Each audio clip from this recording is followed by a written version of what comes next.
Hello, and welcome to another episode of the Melanin Mayhem podcast, hosted by your favorite country girl, Renee Davis. If this is your first time, use a Mayhem version or whatever, welcome, baby. I promise it won't be rough. It's gonna feel real good, honey. And before you know it, this gonna be your new favorite guilty pleasure. Why, you may ask? Well, let me tell you, it's because Melanin Mayhem puts you up on game on some of the most heinous, diabolical, and downright audacious serial crimes and spills all the tea on the melanated criminal masterminds that did the shit. Now, this is important because there's a persistent little myth in the community that there are certain types of crimes that black people don't commit. And ooh, child, that's the biggest lie right there next to, let me just put the head in. Because you see, black people been committing serial shenanigans since we was legit saying yes or massa, and we never stopped. But that myth,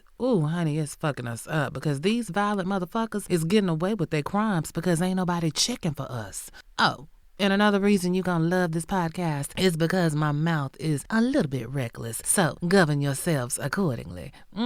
And once you are a part of the crew, you are an honorary member of the newer nation. Hey, all my crime cousins, aunties, and uncles, how your mama and them? As you can hear, I am feeling better this week. I am not back at 100%, but you know what? It's much better than last week. You know what I'm saying? And all I can say is thanks, sweet black Jesus, for antibiotics because, baby, they do the Lord's work. Now, if I could finally shake this damn headache, everything would be lovely, Suge. I feel like I hadn't talked to y'all in forever because last week was kind of a haze, a blur of pain meds. So I wasn't able to fully enjoy our time together. But that's okay because you're here and I'm here and the love is real, baby. Thank all of y'all for the suggestions for my sickness last week. I tried a couple of your remedies, which again is why last week was a haze. Let's just say that there was alcohol involved. And you know who you are that had me drunk off my ass. Y'all know I inhale, not swallow.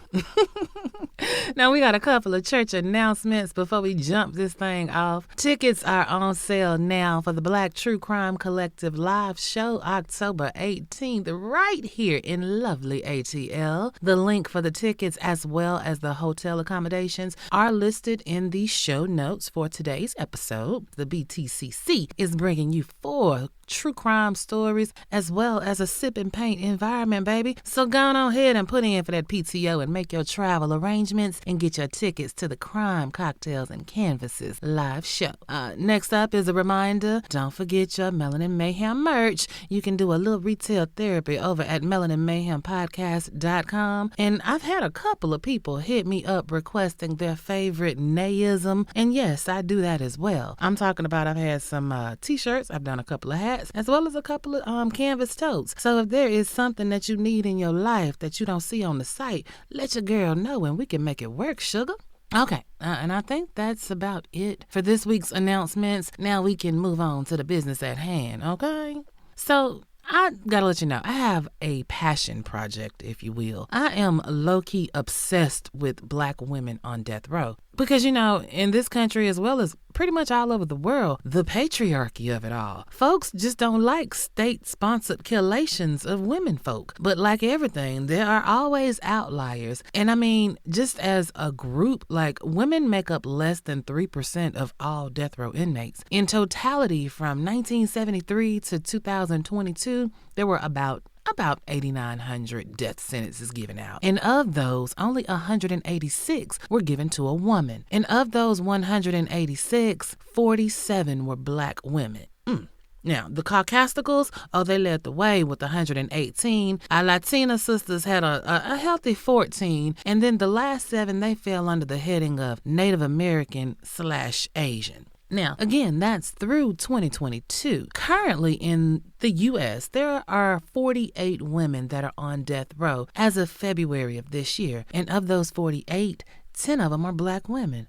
And I want to know what they did. Like, what the hell kind of shenanigans did you get into for a jury of 12 to be like, nah, bitch, you got to go? I mean, we've talked about a few of them, but there are so many more to uncover. So that's what we're going to do today. We are going to head to Texas, a state that don't give a fat rat's ass about disconnecting a motherfucker. And the woman who did the mayhem, ooh, she was a slick one. And she almost slipped under the radar and got away with her shit had it not been for the DNA machine doing what the fuck it do. And, we've touched a little bit on the patriarchy not wanting to kill a woman. So, for a female to catch that long kiss goodnight, they did some foul shit. And today's mayhem maker did some extremely foul shit. Like, there will be a good-ass dragon of this dusty pussy bitch. And I can call her a dusty pussy with authority because her ass is deader than a motherfucker now. And, the ashes to ashes and dusty pussiness of it all is real. So, if you are ready to hear how one black woman crashed out so bad that a permanent punishment was required, go on ahead and get comfortable because we about to roast this bitch like a Thanksgiving turkey. So without further ado, let's go on ahead and drag this diabolical bitch to the front of the congregation. This week's Melanin Mayhem maker is Mrs. Kimberly McCarthy.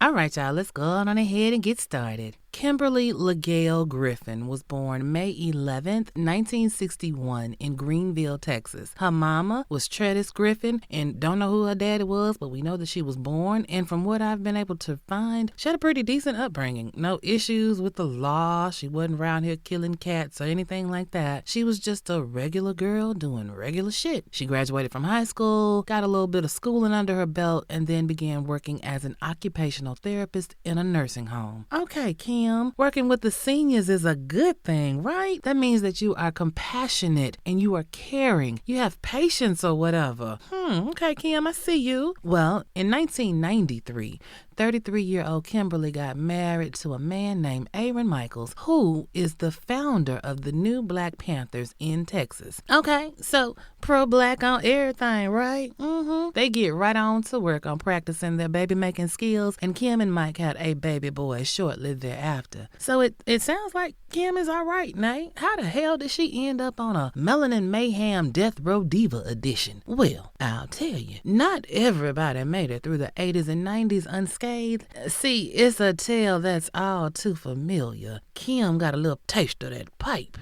That cocaine and baking soda, aka crack rock. Oh, and it was on, honey. She was caught up in the crack epidemic for real. And according to her family, she was in that bit deep, like Pookie. It just be calling me deep. That kind of crackish behavior. They say Kim would just leave for days at a time, just gone. Poof, Casper the Friendly Ghost. Fuck my husband, fuck my baby, fuck all that shit. I'm going to go get me some dope. And or you may not know, but them first generation crackheads, oh, they were scandalous for that rock. Oh, the things they did. Now, mostly they was of the thieving variety. They would rob you blind of any and everything they thought could sell to the dope man. And Kim was prototype. She loved crack, and she made the crack house her home. Her husband say that he would be out searching for Kim 12, 13, 14 hours at a time in the middle of the winter, in the heat of the summer. Say when he found her, sometimes he would have to basically kidnap her ass, throw her in the trunk of the car to make her come home.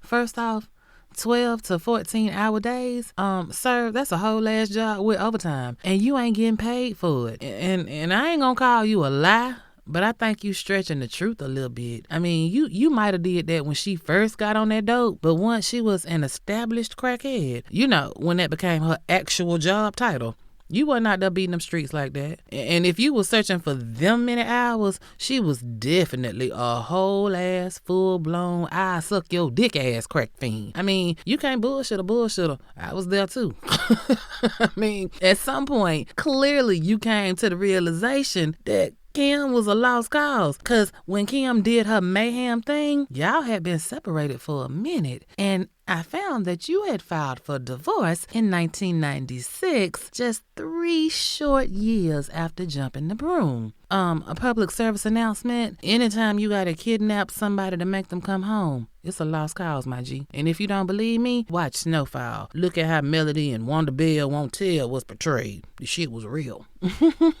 So I really don't know how long Kim had been on that shit, because you gotta think that if the divorce paperwork came in 96, I mean, that shit don't just happen overnight. Between the first hit and the straw that broke the camel's back, I mean, that could have been like a 2 to 3 year spread. Here's what I do know, though, is that in the early 1990s, before she got married, Kimberly had convictions for forgery, theft of services, and prostitution. And while she was locked up on them charges at various times, while she was in the county, she was laying hands on her fellow inmates. So Kim had to have been on that shit for a minute and still got a husband. Jesus be offense, man. That pussy must have been good, honey. Lord, ooh, honey. Here is what I do know, is that in July of 1997, Kimberly is definitely on some crackhead bullshit. She needs some dope, and she ain't got no money and no prospects. So what is a fiend to do? Oh, you go ask a neighbor, can you borrow a cup of sugar? Now, the neighbor in question is 71-year-old Dorothy Booth. Now, Miss Dorothy, of the 8.5 by 11 peoples, she was a retired college professor. So we're talking about an educated woman that knew Kim. She lived a couple of doors down. So even if it was just in passing, you know, them seeing each other get out the car or go in and out the house, they knew of each other. And if Kim is comfortable enough to go knock on the door and ask for some sugar, then maybe they even spoke a little bit. Although crackheads had gall and audacity in spades, so it's really a 50-50 chance that Kim ain't know nothing but this woman was at home. But I do believe that Miss Dorothy knew Kim. And I'm also sure that because of the nature of the sour creamians, she might not have known not to let a cracky in your shit. But some kind of way, Kim was able to get in Miss Dorothy's house, and it wasn't for no damn sugar. Baby, she deboed her way into that woman's house and proceeded to beat the brakes off Miss Dorothy. Ooh, she beat that lady like she stole something, y'all. And Kim's scandalous ass, it wasn't enough to just beat her with a fist. Oh no. This bitch took a candelabra. That's one of those big ass candle holders that holds like 3 to 5 tapered candles. You know, the skinny ones? Yeah. She took a candelabra and took that and went upside Miss Dorothy's head. Now, Miss Dorothy is 71 goddamn years old. We talking about white folks' years. So that means she was damn near 90 up in that bitch. And here go Kim, monkey stomping this elderbun. For shame, Kim. Black Jesus was not pleased. But oh, that is not the worst of it. Not only did she open up a supersized can of whoop ass on Miss Dot, this bitch also stabbed Miss Dorothy 5 times.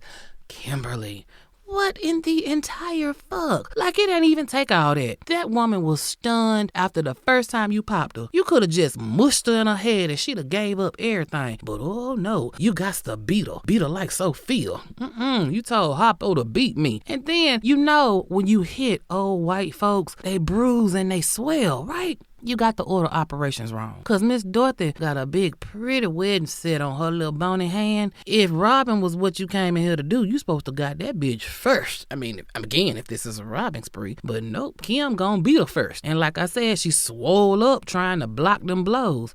Y'all ain't even gonna believe what this trifling elderbun ass kicking bitch was determined to get Miss Dorothy's rings off her goddamn finger. This diabolical bitch cut Miss Dorothy's ring finger completely off her hand to get that goddamn diamond. Ooh, Ooh, she cut that motherfucker like a chicken tender for a toddler. Good Lord, that's audacious. You done beat this woman. She done swole up and you can't get the ring off because she swole. So you gonna cut the ring finger off? Now mind y'all, Miss Dorothy is alive and feeling all this cutteration that you doing to get her goddamn ring. Ooh, you's a dirty dope that bitch for that. Baby, Miss Dorothy was down for the count at this point and losing blood. Now Kim, she ain't rendering no aid. She just goes through this woman's house and helps herself to anything that could be traded or pawned for some crack or some money to get some crack. And then what a scandalous bitch do? Take this old lady's Benz and go straight to the dope house with it. Now,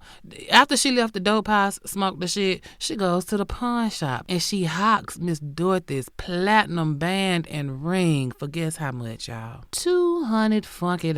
And then she go back to the crack house for some more dope. And then after she got that and smoked that up, this hoe goes to the liquor store with Miss Dorothy's credit cards that she got up at her house. And she is buying up all the liquor that the dope boys want. She go back to the crack house to go get some more crack. Mind you, she riding around in Miss Dorothy's Benz this whole time. Ooh, sweet black Jesus. Well, some way, somehow, the police find out that Dorothy is communing with G. And in the course of their investigation, they found a lot of blood. And granted, most of it was Miss Dorothy's, but there was also somebody else's blood in this bitch. So, they looking around outside and they find a blood trail going from Miss Dorothy's house to a neighboring house. Guess whose house it was? Like, this cracked out bitch left a trail of breadcrumbs for the cops to follow. They go up in Kim's house and find a butcher knife with Miss Dorothy's blood on it in Kim's house. Kim. You took the butcher knife home? Like, you was fiending so bad that you ain't even washed that bitch? Where's your husband? Of course, the police arrest Kim for murder. And they get her in the box and they sweating her hard. But you gotta understand, Kim is a street-tested, built-for, tough, first-generation crackhead. You can't scare her, and you for damn sure can't break her. Kim was like, fuck all that. What my lawyer? And so they stopped questioning her, and they took her ass to be processed into the county jail, where she is held on a $1.5 million bond. Baby girl, you can go on ahead and get comfortable, Sugarfoot. Now, for all the lies they gonna tell in court, ain't none of your family running down here to get your ass out.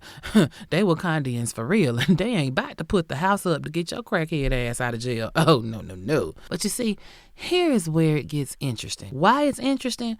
I'm gonna circle back to it in a minute. But once Kim is in the county, processed in, her husband, he's still trying to be Captain Save a Crackhead. He got a friend that is a cop. And he like, hey friend, my old lady down there, and I know she fucked up, but can you go check on her for me, my G? Like, go make sure my old lady is all right. And so the friend is like, you sure, my dude? And he's like, yeah, I know she on that shit and all, but that's my baby mama. And I gotta see if I can try to make some shit shake, in her favor. And so Mike, the husband, the estranged husband of a full-blown cracky, you clearly wasn't thinking straight, because why would you send the police to go talk to your wife, the criminal? That's like sending a hammer to go see a nail and not expect the hammer to do what hammers do. And the cop was like, okay, friend, you want me to go have a conversation with your wife with your permission?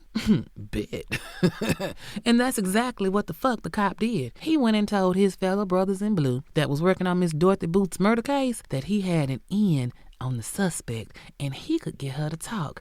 And that's exactly what the fuck he did. He went down there to the jail. He told Dorothy that her husband had sent him because he knew that he was a cop and he was a friend of his and he felt like he could help Dorothy. And so what Dorothy do? She spills her guts. She said that she was with two fellow lovers of the crack pipe, dudes named Kilo and JC. That sounds like some old crackhead names. And they all wanted to rob Miss Dorothy. And so Kim was just along for the ride. She was just gonna help him out a little bit. And then Kim put that shit in writing. Signed, sealed, and delivered. You just admitted to being there when the shit went down. So whether you did the robbing or the monkey stomping or both, You was there, and as such, you's a guilty bitch.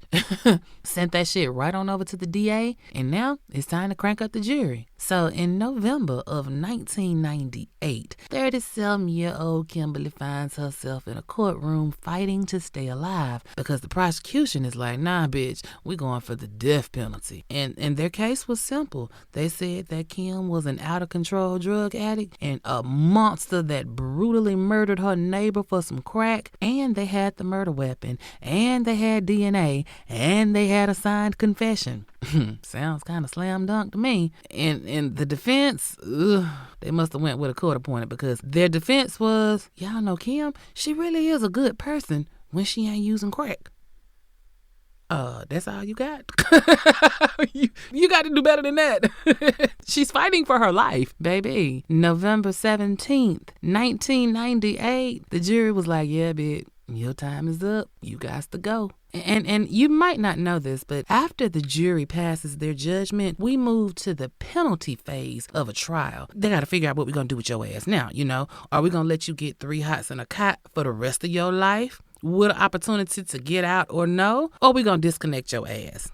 Well, the penalty phase of Kim's trial started 2 days later, November 19th, 1998. And in the penalty phase, that's when the friends and the family of the criminal get up on the stand and tell 3 or 4 good lies to try to get leniency for their killing ass relative. And Kim's mama, she got up down and said, my Kimmy has always been a gentle woman. And when she was in school, she failed biology because she had to dissect a cat, and she couldn't do it. She just didn't have the stomach for it. Please, don't kill my baby. And then her husband, Mike, he gets up on the stand and he talking about, Kim had been clean since 1993. Sir, so why you divorced her at 96? Like I said, the family gonna get up there and tell 3 good lies and go on ahead and go home. But you see, this is a crazy twist that nobody saw coming. And it is the reason that Kimberly turned into a mayhem maker. You see, after the killation of Miss Dorothy, they got a DNA sample from Kim, and they put that ass in the system.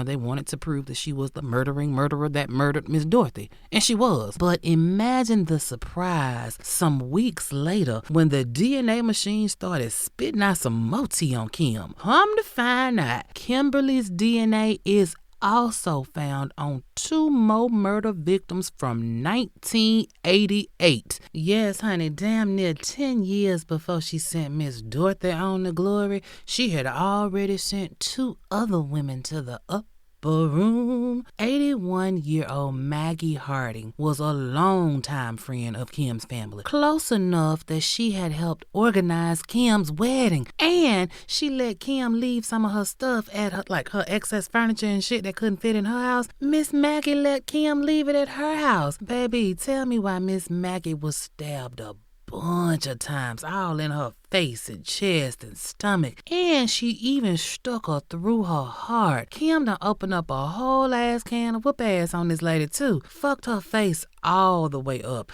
I'm talking about she had a broken jaw, a crushed cheekbone, and bleeding on the brain. And that's because she got beat to sleep with a meat tenderizer. Now that's some nasty work to do to a stranger, much less somebody that you know and that has helped your trifling ass out. Ooh, when Kim was finished, she just dumped that old lady in the garage like trash. Damn, Kim. They never did find Miss Harding's purse. You know what happened to her purse. And in more trifling, audacious, diabolical bitch behavior, 85-year-old Jetty Lucas was mollywopped with a claw hammer and ginsued with a kitchen knife. Ooh, now this old woman was physically disabled. She was also a distant cousin of Kim's mama. Now, Miss Jetty, she was stabbed all in her face. This bitch even juked this old lady in both of her eyes. And like I said, she got beat to sleep all about her head and her neck. One of her ears was tore clean off her head. She had a fractured skull and bleeding on the brain. So while her peoples was up there getting on the stand talking about how Kim wouldn't hurt a fly and it was the dope that made her do it, the prosecution was like, shit, she might not kill flies, wise,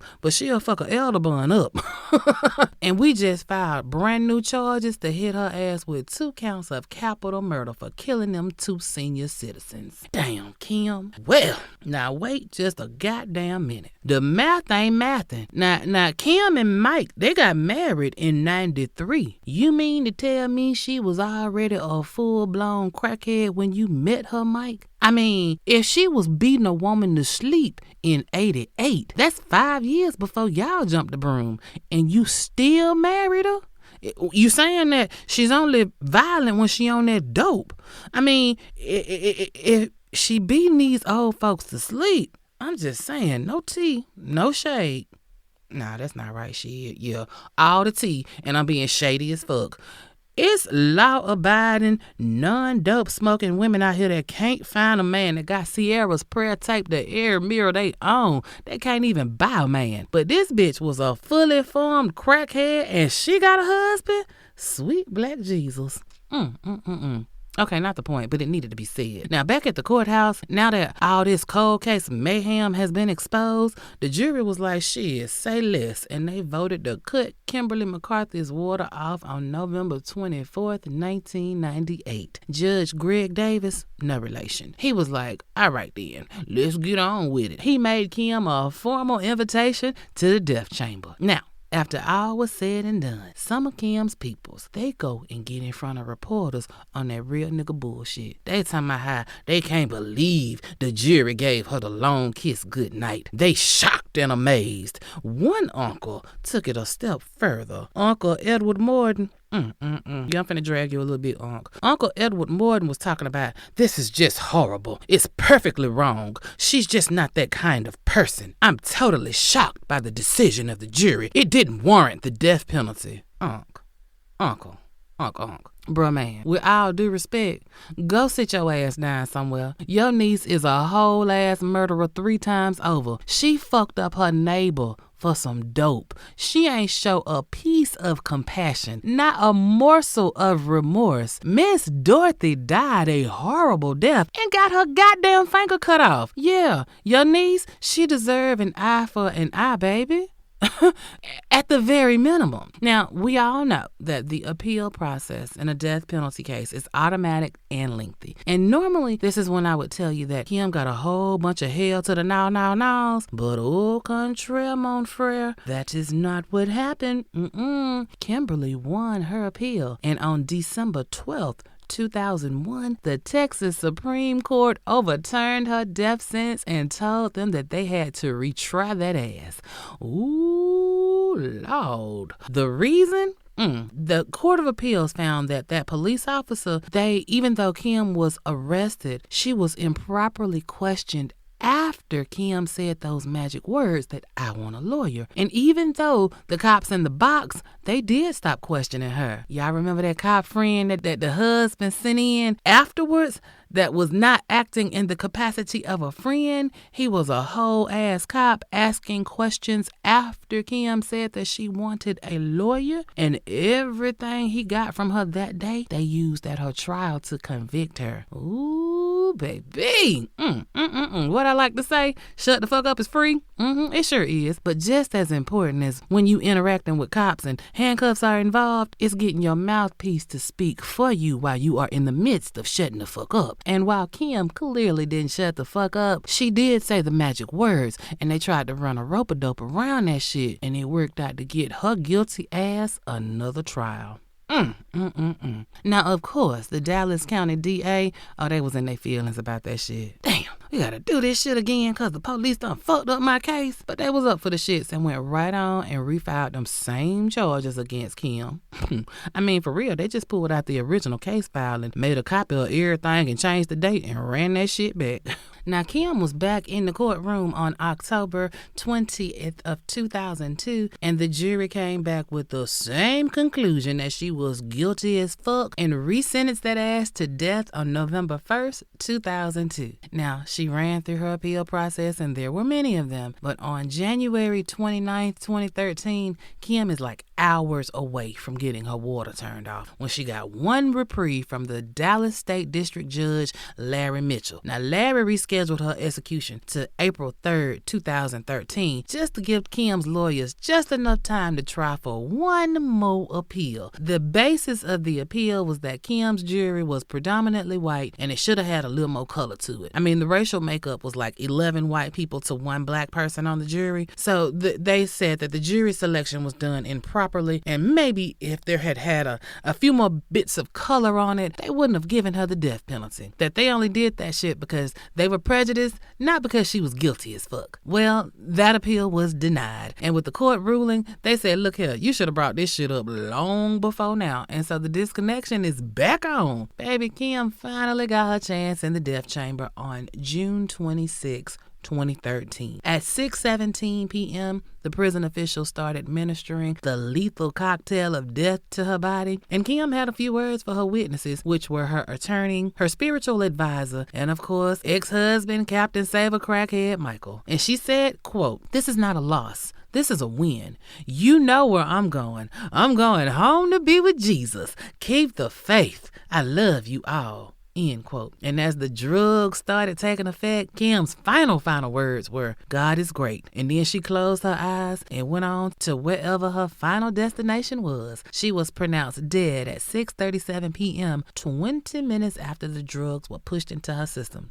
And at 52 years old, Kim was the 500th person executed in Texas. Since disconnections restarted in 1982, she was the first woman executed in the U.S. after a 3-year span of men-only executions, and she was the 13th woman put to death in the U.S. overall up until that point. Well, I'm gonna tell you this. Oh, girl got what she deserved. I mean, she killed 3 people, and not just killed, she molly-whopped and monkey-stomped the elderbuns. I mean, she was an occupational therapist working with the seniors, and she used her access and her disposition to disarm them and kill them in the most brutal ways. I mean, for them first 2 that didn't nobody know nothing about, those women, I'm assuming, were black. Those were women who had opened up their home to you, people who had opened up their wallet to you, your goddamn kinfolks, and you beat them old ladies with hammers and shit. That is foul as fuck. And I don't go for it was the crack shit. No, I know many a crackhead from back in the day. And again, they would rob your ass blind. But violence was usually committed against them rather than them being the violent ones. And if they were violent, usually another crackhead was involved and it was over some crack. So no,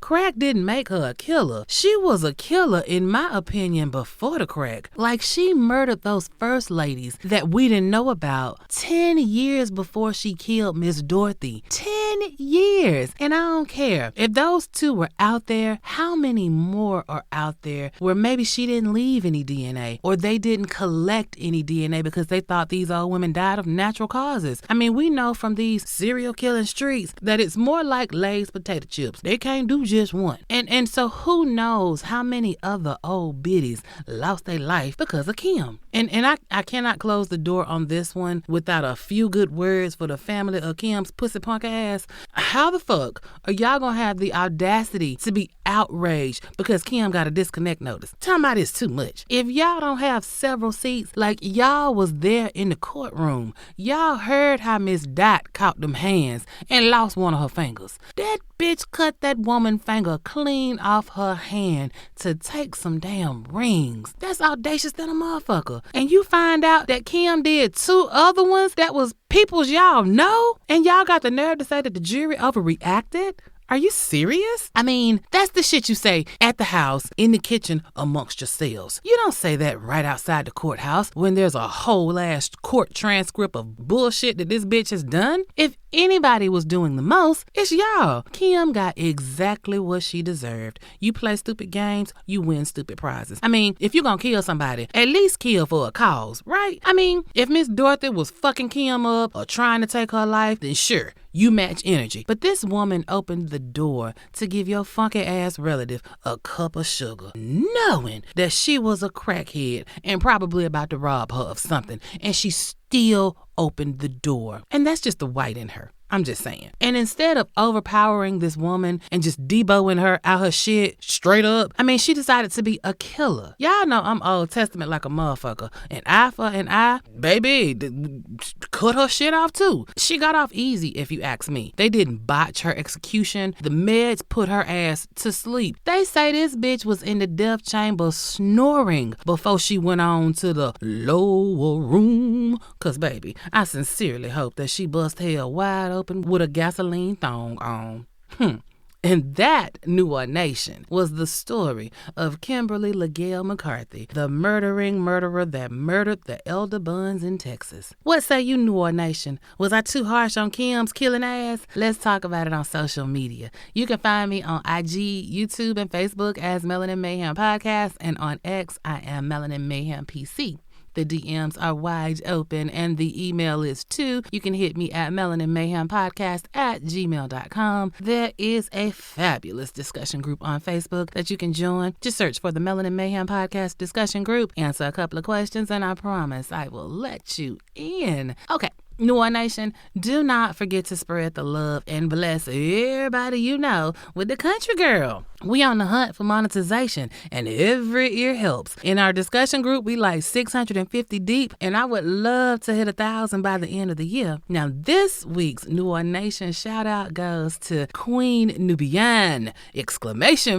And she left a review on Spotify and it's entitled, OMG sis, girl, I have been listening to your podcast well over 8 months and all I can say is you are my sister from another Mrs. I am a fellow AT alien and I moved away 4 years ago to the middle of nowhere, Oklahoma. And when I came across your podcast, you made me feel like I was at home. I love the stories that you've given us. I love the details, the backstories, and your little side commentary is on 10. I love it. Don't change a thing. I'm copying my merch and I'm turning everybody on to my sis, Renee Davis, and the Melanin Mayhem Podcast. Keep up the good work and I'll keep listening. Queen Nubian, thank you, Queen. And girl, Oklahoma, send up the bat signal if you need us. I pray that you have found your tribe out there and I am happy to do my part to bring you a little bit of home every week. So thank you for listening and holding it down, sis. And to all the rest of the New Orleans Nation and my newbies, thank you for your love, your support, and your streams every week because without you, this would be a very lonely experience. But together, ooh, we make magic, baby. Oh, and yeah, it wasn't part of the church announcements, but I did want to let y'all know that I am still working on the dinner parties. Realistically, it's going to be first quarter of next year because there are just not enough hours in the day for me to pull off everything I got in my mind to do with this pod. Plus, the live show is coming up, and I got a whole ass regular life full of projects that me and Sam are trying to get off the ground. So your girl is running around here crazy, handling business and whatnot. And oh yeah, that job, it has the absolute nerve and gall to want me to show up on a regular basis and participate in their fuckery too.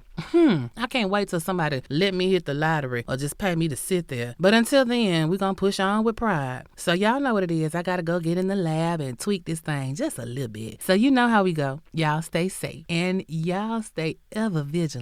And remember, if you stay ready, you ain't got to get ready because it's one love, New Orleans Nation, and the country girl is out of here. Mwah. Woo-wee, Nana, you did that.